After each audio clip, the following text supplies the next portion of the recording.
Durant le mois de mars ainsi qu'une partie du mois d'avril 2023, une banderole Mairie solidaire avec le mouvement social, en solidarité avec un mouvement social interprofessionnel contestant la réforme des retraites adoptée par le Parlement, a été apposée sur la façade de la mairie d'arrondissement donnant sur le boulevard Voltaire.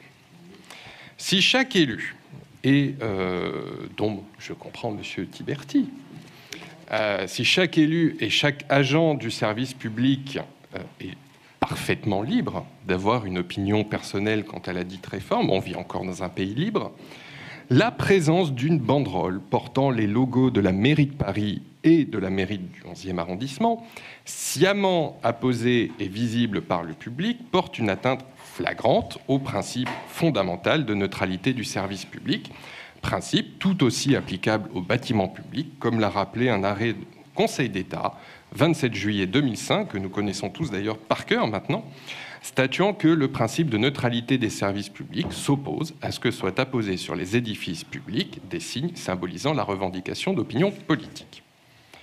Donc, saisi par mes soins le 8 mars, le préfet de région vous a rappelé dès le 15 mars au principe de neutralité sur la base de ce même arrêt du Conseil d'État. Il est par ailleurs à noter que la ville de Grenoble, puis l'Hôtel de Ville de Paris, à l'initiative notamment de notre collègue Nelly Garnier, ont été condamnés au tribunal à retirer une banderole similaire sur leur mairie, le juge des référés ayant considéré l'atteinte à la neutralité du service public suffisamment grave pour justifier le caractère de l'urgence. Et en droit, ce n'était pas forcément acquis. Il est aussi à noter que la banderole en façade de la mairie du 11e arrondissement a été retirée juste après que vous ayez reçu ma propre assignation au tribunal administratif, ce qui démontre dans les faits votre connaissance du risque juridique qu'elle vous faisait encourir. Donc si la présence de cette banderole sur la façade de la mairie du 11e apparaît comme manifestement illégale, de toute façon le tribunal l'a déclaré comme tel, elle interroge aussi quant aux responsabilités dans sa création et dans son coût. Ainsi, je ne peux concevoir que les logos de la ville et de l'arrondissement aient été utilisés sans l'autorisation expresse de la maire de Paris. C'est dommage, elle est partie, ça aurait été intéressant d'avoir son avis, et du maire du 11e arrondissement. Donc en conséquence, les élus du groupe Changer Paris souhaitent obtenir de la part de l'exécutif les éléments de réponse suivants. Donc qui a autorisé la pose de la dite banderole sur la façade de la mairie du 11e? Qui a ordonné la dépense ayant financé sa réalisation? Combien a coûté la dite banderole? Et la collectivité parisienne et ou celle d'arrondissement, puisqu'on ne sait pas, a-t-elle financé cette banderole, le cas échéant, sur quel fonds?